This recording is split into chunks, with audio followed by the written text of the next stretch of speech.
오늘은 제가 보여드리고 싶은 사진 하나는 되게 유명한 사진인데요. 1918년도에 스페인 독감 병상 사진입니다.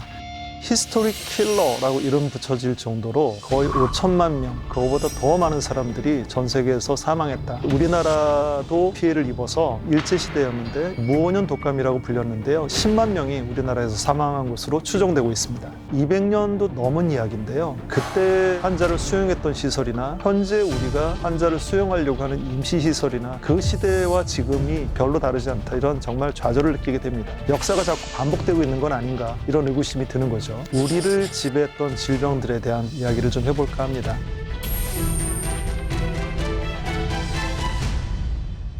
(2015년에) 정말 생소한 질병이 우리나라를 강타했습니다. 메르스가 무서운 속도로 번지고 있습니다. 메르스 확산세가 심상치 않습니다.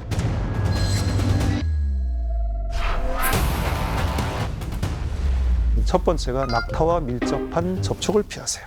그리고 멸균되지 않은 낙타유 또는 익히지 않은 낙타고기를 섭취하지 마세요. 네티즌들이 난리가 났죠. 출근할 때 당분간 낙타는 타지 말아야겠다. 요즘 길이 너무 막혀서 낙타 일종 따려고 했더니 다들 빈축을 산 거죠. 그 정도로 허술한 일이 벌어졌던 겁니다. 그리고 2020년이 돼서 우리가 무서워하는 이 질병이 등장을 했는데 정부의 대처는 조금 세련돼진 것 같습니다. 옛날엔 낙타 어쩌고 했는데요. 동물 접촉을 금하세요 해놓고는 중국 여행 시에 라고 했어요. 우리는 이제 점점 더 많은 팬데믹 상황을 맞을 겁니다. 새로 생기는 질환에 대해서 지식이 없어요. 그러니까 얼마나 이게 우리가 공포를 가지는 게 얼마나 타당한가, 이제 이런 것들에 대해서 한번 생각해 볼 필요가 있는 거예요. 여기서 스페인 독감을 한번 살펴볼 필요가 있습니다.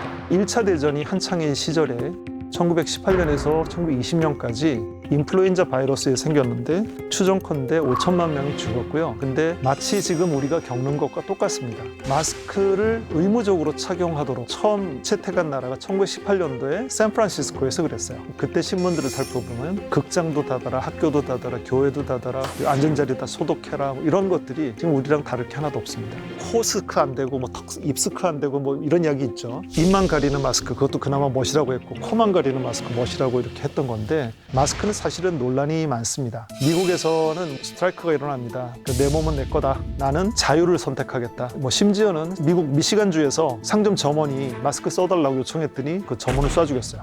그리고 이제 두 번째, 옛날에도 그랬고요. 언제나 사이비들이 문제예요. 선전에 써먹습니다. 이 비누를 쓰면 전혀 바이러스가 안 걸려요. 이 우유를 먹으면 면역력이 증가해서 모든 사람이 다 나을 수 있어요. 이런 일들이 벌어지는 거죠. 근데 도대체 왜 그런 일들이 생기느냐? 정말 전혀 경험해보지 못했던 질환이었어요. 그러니까 이제 대처를 잘 못하죠. 그러다 보니 손쉽게 접할 수 있는 민간요법, 그리고 옆집 엄마가 해준 이야기, 여기에 편승하는 사람들이 생기는 겁니다. 미국 대통령도 한 건 했습니다. 이 사람이 suggest injecting detergent as a treatment. 이건 정말 주사라는 얘기예요. 그 소독제를 주입하면 어떻겠느냐. 이 사람이 지지를 받는 백인층들에서는 정말 시리어스하게 받아들이기도 한다는 거죠. 자, 그래서 혼란스러운 겁니다. 근데 그 혼란스러운 일들 중에 스웨덴의 정책을 지금 제가 이야기를 좀 하는데,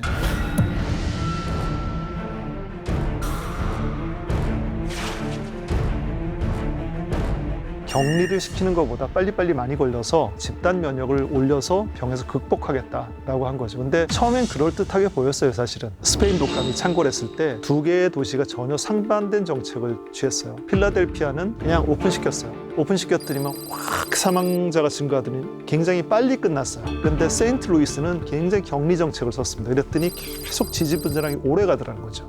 스웨덴은 차라리 화끈하게 빨리 앓고 지나가자라고 했는데 그게 실패였고요. 우리가 생각할 때 잘못된 정책이라고 생각을 하는 겁니다. 그리고 과거와 달라졌던 게, 과거에는 전염병 전파에 아무리 짧아도 수십 년이 걸렸어요. 창궐에는 적어도 10년 이상이 걸렸어요. 근데 비행기를 타고 날아다니니까요, 훨씬 더 빠르고요. 전 세계로 번집니다. 근데 이제 균들은 계속 끊임없이 변화하고 진화하고 있습니다. 근데 사람들은 어떻게 대처해야 될까?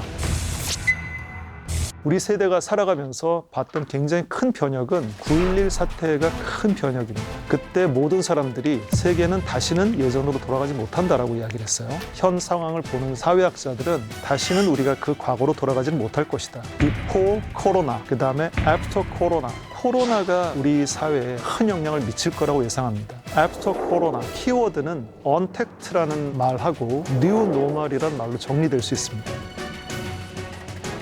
이런 것들로 이야기를 풀어나가고 있는데 4차 산업시대에는 온라인 커뮤니케이션이 강조되는데 이거를 코로나가 가속화시킬 겁니다. 점점 그렇게 바뀌어가고 사람들이 또 적응해 나가고 있어요. 자, 그런데 이제 우리가 우려하는 건 그 포인트에서 뭘까? Big and Smart Government예요. 굉장히 규모가 큰 전지전능한 정부가 돼서 굉장히 많은 데이터를 가지고 사람들을 감시할 수 있다. 내가 어디로 가는지 생체 정보도 캐치해 가게 될 거고 제 24시간을 감시하게 되는 거죠. 통제가 가능해집니다. 지금도 가능합니다. 사실은. 정부가 너무 많은 정보를 가지게 되면 개개인의 삶은 어디에 있을까 하는 거죠. 우리 모두를 다 감시할 수 있는 전체주의가 부활할 것이다. 사실은 무서운 현상입니다. 그 다음에 이제 정책은 자기 나라 이익 우선의 정책으로 바뀌게 되죠. 지금도 굉장히 많은 언택트라고 문화, 아이솔레이션, 격리되고자 하는 말이죠. 그러니까 홀로 살아갈 수는 없는 세계가 되어 있음에도 불구하고 세계적인 흐름이 자꾸 국소화됩니다. 개인의 고립뿐만 아니라 민족 간 고립. 우리가 겪었던 세계대전이라고 하는 거는 국가 민족 간의 경험과 고립에서 생겼어요. 우리가 협력하고 서로 합심해서 이 사태를 이겨나가야 되는데 이게 지나가고 나면 우리의 발전된 시민의식으로 이것만은 정말 잘 짚고 넘어가야 된다고 저는 생각을 합니다.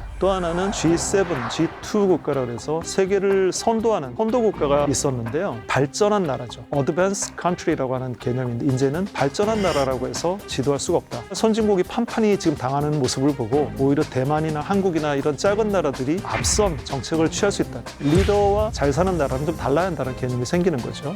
의료는 그럼 어떻게 될까요? 의료에도 그런 개념이 생깁니다. One Health라는 컨셉입니다. 이 One Health의 컨셉은 사람 부분도 있고 동물, 환경, 그 모든 걸 다 하나의 개념으로 받아들여서 그 건강이란 개념을 찾아야 된다라는 개념이죠. 병원은 그러면 앞으로 어떤 역할을 할까? 코로나가 있기 전부터도 스마트 병원이라는 게 엄청 했어요. 스마트 병원이라는 개념은 의학 지식이 엄청나게 모여있는 클라우드에 파이프라인을 통해서 의학 지식을 배분하고 그를 통해서 환자를 치료하고 환자들에게 직접적인 도움이 되게 하겠다라는 개념이죠. 보편적인 걸 제시하는 게 인공지능이나 딥러닝의 역할이에요. 그러나 보편적인 것만 있는 건 아니기 때문에 환자 개개인에 대해서 정확한 치료 방침을 내야 됩니다. 또 하나는 정상 범주에서 벗어난 Ultimate Condition, 그걸 제가 극한 상황이라고 번역을 했었는데 극한 상황에 대한 대처를 할 수 있어야 한다. 그리고 사람이 주도가 돼서 따로따로 놀고 있는 기술들을 융합을 시켜줘야 되겠다는 거죠. 요는 센서입니다. 화면을 보는 것도 물론 뭐 얼굴 표정을 볼 수 있고 뭐 병색이 있다 없다는데 센서라고 하는 거는 우리 생체 변화를 받아들일 수 있는 센서여야 합니다.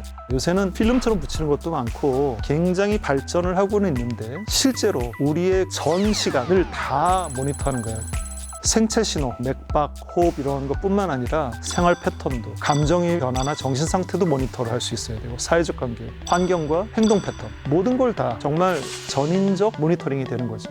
사실은 우리가 사는 집이 바로 센서가 될 것이고 우리가 걸어가는 길도 다 센서가 될 거예요. 이게 아마 미래에 생겨날 일들일 겁니다. 백신이 언제쯤 그러면 완성돼서 우리에게 쓸까? 지금 거의 눈앞까지 왔죠. 이제 과학적으로 생각을 해보면 DNA 염기 서열에 1%의 차이가 생기는데 700만 년, 사람에서는 그 1% 차이는 어느 정도 차이냐면 침팬지와 사람의 차이가 1%예요. 그 정도가 생기는데 700만 년이 걸리는데 바이러스에서는 그냥 수일 내에 생겨요. 심지어는 한 종류의 바이러스 내에서도 뭐 50%도 존재합니다. 같은 종이라 말하기가 쉽지 않은 거예요. 근데 정리를 해보면 백신 개발은 쉬운 일은 아닙니다. 후보물질이 10,000개 정도 출발하면 15년 걸려서 약이 1개가 완성돼요.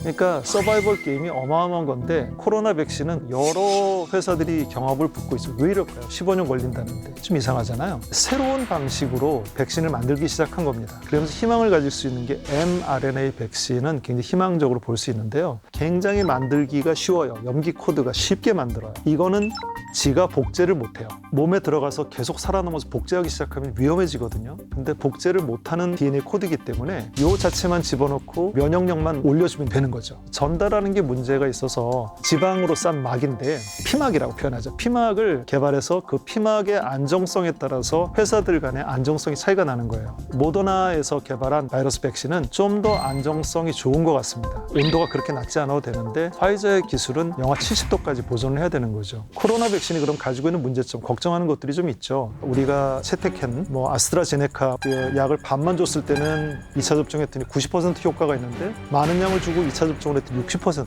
말도 안 되는 소리다. 이건 엉터리다 하는데 사실 그건 이유가 있어요. 아스트라제네카는 굉장히 안정 안정적으로 전달을 할 수는 있는데 그 전달체가 바이러스 껍데기예요. 바이러스 껍데기에 담아서 전달하기 때문에 그 바이러스에 대한 항체가 생겨서 그런 일이 생길 수는 있거든요. 이거는 이제 좀 개선책이 분명히 있을 거고요. 그 다음에 아까 내가 유전자 변이가 계속 일어날 수 있다. 뭐 심지어는 50%도 있는데 그게 같은 종류냐 라는 지적이 있죠. 다행히도 mRNA 백신이 참 좋은 거는 변이가 생기더라도 그 변이에 대한 것만 갈아 끼워줄 수가 있어요. 바이러스의 유전자 정보를 알면 되는 거죠. 그래서 굉장히 용이하게 대처가 가능하다. 다시 한번 우리가 기억할 거는 인류의 역사는 질병에 의해서 영향받은 역사다. 그리고 지금과 같은 상황이 벌어졌기 때문에 우리의 생활은 분명히 다르게 흘러갈 것이다. 그러면 우리가 어떻게 흘러가야 될까? 붉은 여왕 효과라고 하는 건데요. 이상한 나라의 앨리스, 그 후속편인 거울 나라의 앨리스에 나오는 장면인데 붉은 여왕하고 앨리스가 어떤 나무 앞에서 엄청난 속도로 뛰고 있어요. 뛰는데도 나무를 못 벗어나는 거예요. 그래서 앨리스가 물어봐요. 아니 이렇게 열심히 뛰는데 왜 나무를 벗어나지 못하냐고. 우리나라에서는 지금쯤 더 훨씬 멀리 갔을 것 같은데. 그랬더니 여왕이 여기서는 탭다 달려봤자 바로 그 자리야. 나무에서 벗어나려면 지금보다 2배는 더 빨리 뛰어야 돼. 벤 베일런이라는 학자가 새로운 진화의 법칙이라는 책에서 지속 소멸의 법칙이라는 이야기를 하면서 살아남으려면 끊임없이 발전해야 된다. 그게 붉은 여왕의 효과입니다. 우리가 굉장히 많은 역경을 거치면서도 오늘날까지 살아남았죠. 그리고 그것과 싸우고 이기고 다시는 그런 경험을 하지 않으려고 노력해왔습니다. 그게 우리 인류가 겪어왔던 난관이자 극복의 역사, 용감한 역사라고 저는 생각을 해요. 지금 근데 우리는 굉장히 어려운 난적을 만났습니다. 하지만 그렇게 암울한 일은 아닐 거고요. 벌써 승리할 수 있는 조짐이 보이기 시작했어요. 우리는 정말 지금 정말 냅다 뛰고 있다. 과거에 뛰던 속도보다 2배는 더 빨리 뛰고 있는지도 모르겠다. 이렇게 이야기를 하는 겁니다. 언제나 미래를 이야기하는 건 어려운 이야기입니다. 예측 불가능하고 무책임하죠. 그런데 미래를 위해서 투자해야 될 일들은 지금 현재를 잘 살아내는 방법, 극복해 나가는 협심하는 방법이 제일 중요하겠다. 이렇게 생각합니다.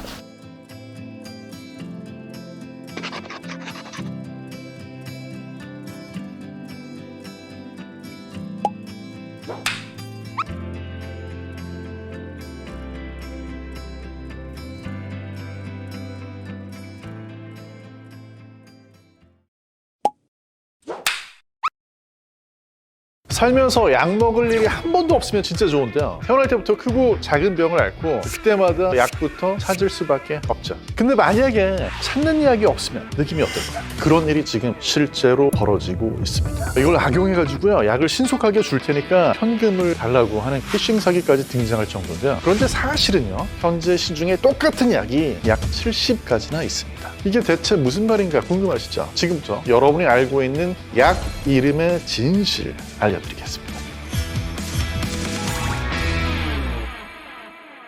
안녕하세요. 약사 정재훈입니다. 국내 출시 약 27년 만에 아주 뜨거운 반응을 얻고 있는 약이 있는데요. 업계에 따르면 올해 이 약의 매출은 1분기에만 약 150억 원으로 역대 최대 매출을 기록했다고 합니다. 바로 전국적으로 동이 나버렸던 그 약의 정체는 타일레놀.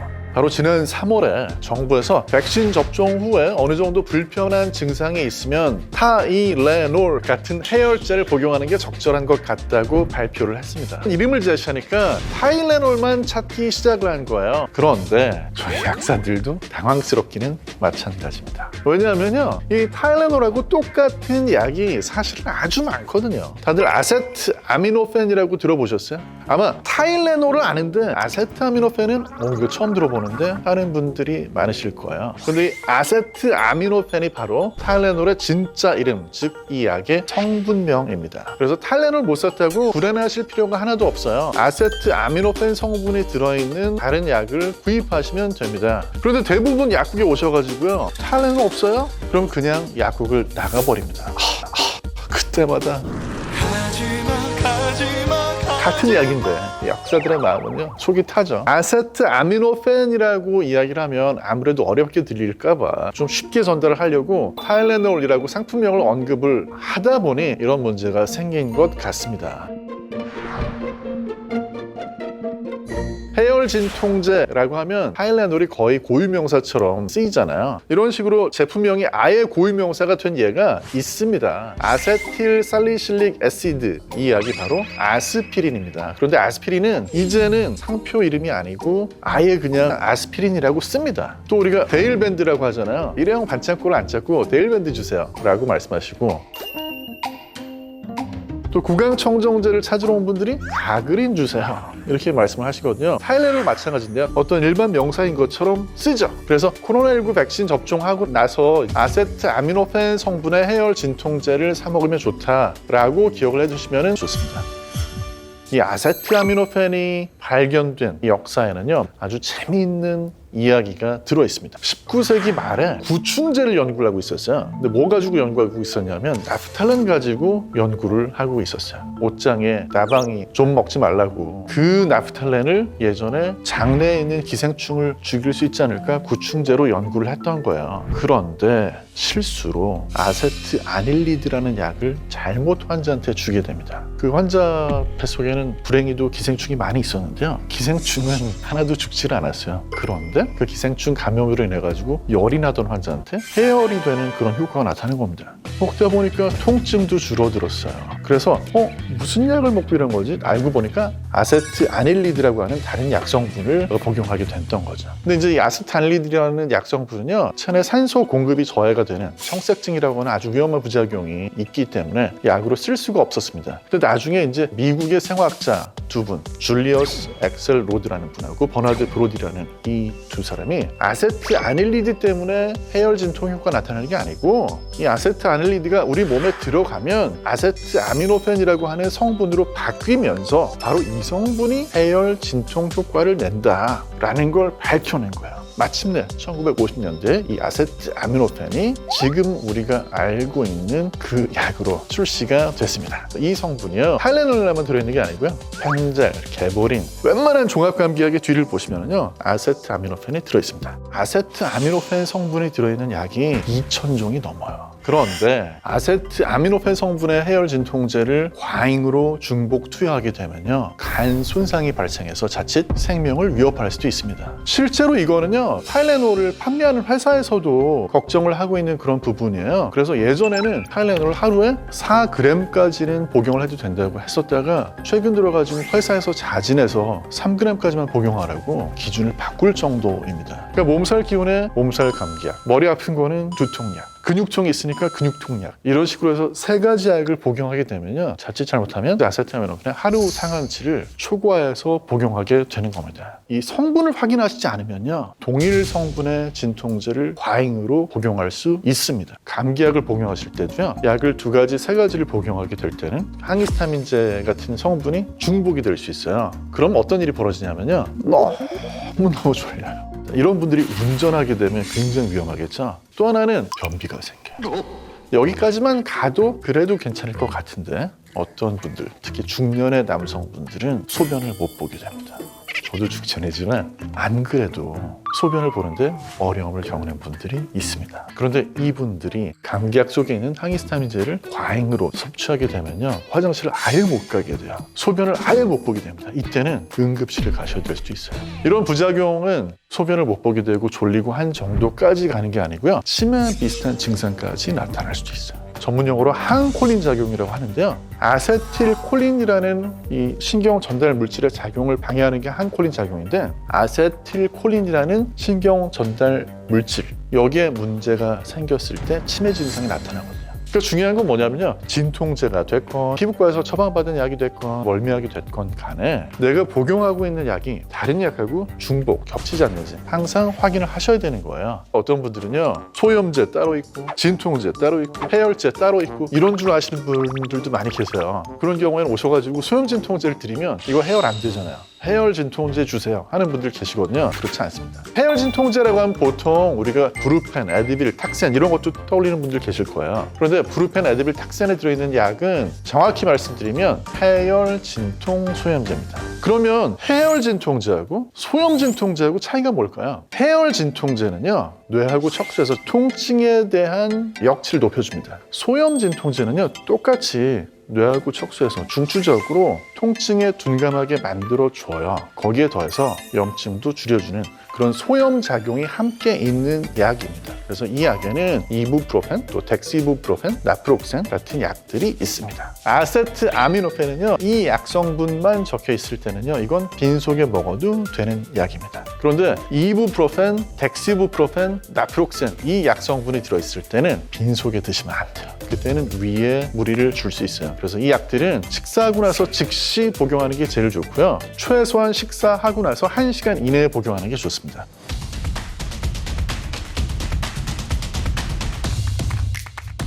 체크해도 모를 때가 있잖아요. 그럴 때는 가까운 약국 가셔가지고 약사에게 물어보시는 게 제일 좋습니다.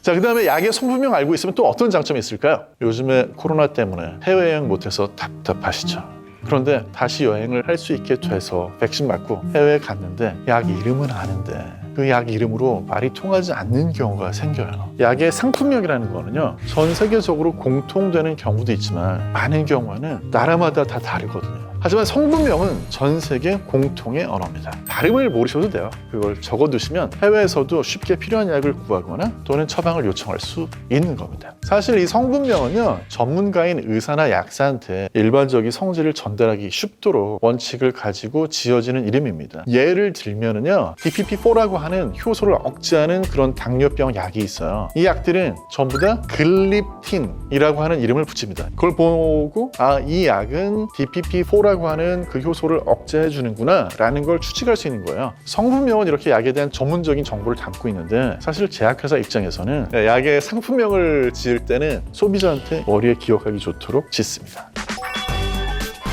칫솔, 칫솔, 마데카솔, 캔이세요? 캣토토? 우루사 이가탄. 제약회사에서 굉장히 많은 노력을 해요. 비아그라라는 약 같은 경우는 영어에서 비거라는 말, 생기에 해당하는 그 단어에다가 뒤에는 나이아가라 기억하기 좋잖아요. 그런데 이제 약 성분이 처음에 개발된 용도 외에 다른 새로운 용도를 알게 됐을 때는요, 상품명을 새로 찾기도 합니다. 그래서 똑같은 약의 성분인데 이게 두 가지 상품명으로 나오는 경우가 있어요. 예를 들면 이제 피나스테리드라는 약은 1992년에 양성 전립선 비대증 증상을 개선하는 효과로 프로스카라는 상품명으로 시판이 됐었어요. 근데 이제 나중에 알고 보니까 이 프로스카, 피나스테리드를 복용을 하고 있는 분들이 6개월 정도 약을 먹고 나니까 갑자기 막 모발이 증가하는 거예요. 30%까지 증가를 하는 거예요. 그래서 남성형 탈모도 이 약이 효과가 있다라는 걸 알게 돼가지고요, 1997년에 똑같은 성분의 약인데 이 약이 프로페시아라는 탈모 치료제로 출시가 됐습니다. 그래서 약의 상품명도 사실은요, 자세히 살펴보시면 유용한 정보를 얻을 수 있습니다. 뭐 예를 들어가지고 같은 성분의 약이 여러 가지 용량으로 나오는 경우에는 약 이름에다가 용량을 붙여줘요. 그래서 브루펜정 같은 경우에는 200mg이 있고 400mg이 있습니다. 그 다음에 약 이름 뒤에 정이라는 이름이 붙으면요, 그거는 알약이라는 뜻이고, 액이라는 이름이 붙으면 물약이라는 뜻입니다. 아스피린 프로텍트정 100mg 이렇게 써있을 때 알약에 장용정 코팅을 입혀줘가지고요, 주의해야 되는 게 두세 가지 있어요. 첫 번째 하나는 코팅을 열심히 해놓은 약인데 이걸 쪼개서 먹게 되면 위에서 약이 녹아버리기 때문에 문제가 생깁니다. 또 장용정을 우유랑 함께 먹게 되면요, 위가 아프고 막 속이 쓰리는 그런 부작용이 생길 수 있습니다. 타일레놀 8시간 ER 서방정처럼 어떤 약의 경우에는 뭐 약 이름이 이렇게 길어 할 정도로, 이건 왜 그러냐면요, ER이라는 거는요, Extended Release를 줄여서 쓴 거예요. 그러니까 오랫동안 방출이 된다는 거죠. 우리나라 같은 경우에 그냥 타일레놀은 4g까지입니다. 이걸 읽은 분들이 이 약도 그냥 똑같이 복용하면 되겠지라고 생각해서 하루 8알을 드신 거예요. 그러면 4000mg 넘어가거든요. 그래서 안 되겠다. ER 서방정에는 8시간이라는 걸 약 이름에 포함을 시킨 겁니다. 이 약은 굳이 4시간에서 6시간마다 다시 복용할 이유가 없고요, 여러 번 복용하게 되면 오히려 위험합니다. 쪼개 먹거나 갈아서 먹으면 안 되는 약 같은 경우에는 약 이름에다가 ER 이런 식으로 표시를 해주는 거예요. 그래서 약 이름에 ER, XR, SR, CR, 오로스, 서방, 지속 이런 것들이 붙어 있을 때는요, 뭔가 심상치 않은데 쪼개면 안 되겠어 라는 생각을 하시는 게 좋습니다. 이런 서방정 같은 경우에 만약에 쪼개 먹거나 갈아서 먹으면 어떻게 될까요? 천천히 방출돼야 되는 약 성분이 한 번에 바로 나와 버리기 때문에 문제를 일으킬 수 있습니다. 자, 약에 대한 또 다른 질문이 바로 진통제는 내성이 있다, 내성이 없다.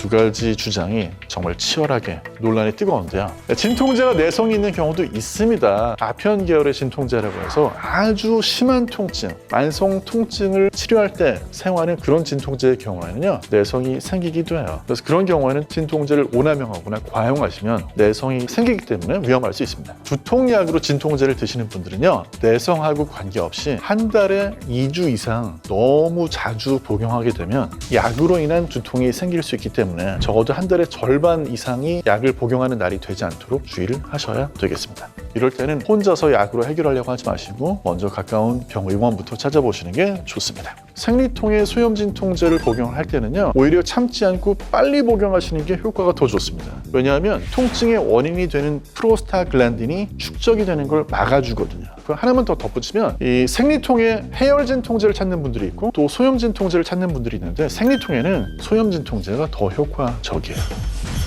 그동안은 성분명은 정말 전문가들의 세계였는데요. 이 약의 진짜 이름, 성분명을 아는 거는요, 내 건강을 더 꼼꼼히 챙기는 데 좋은 습관입니다. 우린 약국에서만 약을 사는 게 아니고 요즘에는 편의점에서도 살 수 있고, 하필이면 휴일에 아프고 밤에 아프고 꼭 약국 문 닫은 것 같은 시간에 아프고 집에 있는 상비 약을 내가 직접 찾아서 먹어야 되는 그런 경우도 있잖아요. 그럴 때 내가 혹시 같은 약을 중복해서 복용하고 있지는 않은지 약의 진짜 이름, 성분명을 잘 확인하면 좋겠습니다.